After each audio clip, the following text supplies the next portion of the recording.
రాష్ట్రం జగన్మోహన్ రెడ్డి దురహంకార పాలనకు, బడుగు బలహీన వర్గాల అణచివేతకు కేర్ ఆఫ్ అడ్రస్గా మారిపోయింది.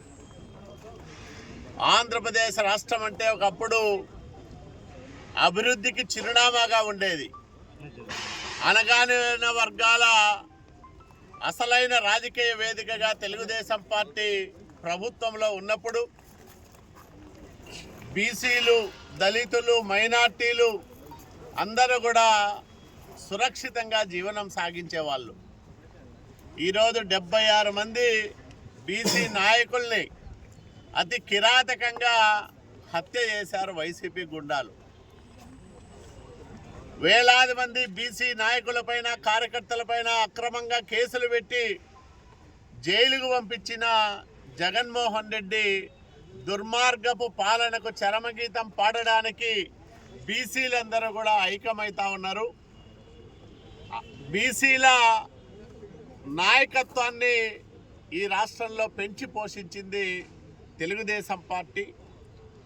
బీసీలకు రాజకీయంలో అసలైన భాగస్వామ్యం కల్పించింది తెలుగుదేశం పార్టీ. నాడు నందమూరి తారక రామారావు గారైనా చంద్రబాబు నాయుడు గారు దాన్ని మరింత విస్తృతం చేసి అనేక మందిని బీసీ నాయకులుగా చేసి పార్టీలోనూ ప్రభుత్వంలోనూ క్రియాశీలకంగా వాళ్ళు పనిచేసేదానికి అవకాశం కల్పించారు.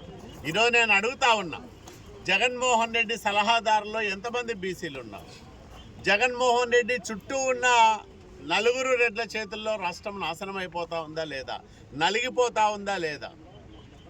రాష్ట్ర వ్యాప్తంగా ఉండే రెడ్లు కూడా జగన్మోహన్ రెడ్డి పాలన పైన సంతృప్తిగా లేరు. కేవలం కొంతమంది ఎవరైతే డబ్బు సంచులు మోస్తారో ఆ రెడ్లు మాత్రమే జగన్మోహన్ రెడ్డి పాలనలో అధికారం చెలాయిస్తూ ఉన్నారు. కాబట్టే ఈ దురహంకార పాలనకు చరమగీతం పాడాలన్నా, మళ్ళా ఒక బీసీల ప్రభుత్వం, బడుగు బలహీన వర్గాలను ఆదుకునే ప్రభుత్వం ఈ రాష్ట్రంలో రావాలన్నా చంద్రబాబు నాయుడు గారు ముఖ్యమంత్రి కావాలా.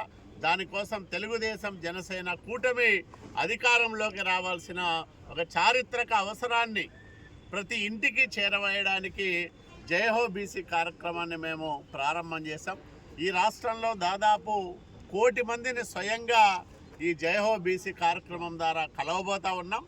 అందరికీ రాష్ట్రంలో జరుగుతున్న ఈ దుర్మార్గపు పరిపాలన ఆకృత్యాలను, అన్యాయాలను, దాష్టీకాలను వివరించడంతో పాటు బీసీలందరూ మళ్ళా ఒక తాటి మీదకి వచ్చి చంద్రబాబు నాయుడు గారికి బాసటగా నిలవాల్సిన అవసరాన్ని ఈ బీసీ జయహో ద్వారా తెలియజెప్పడం జరుగుతుంది.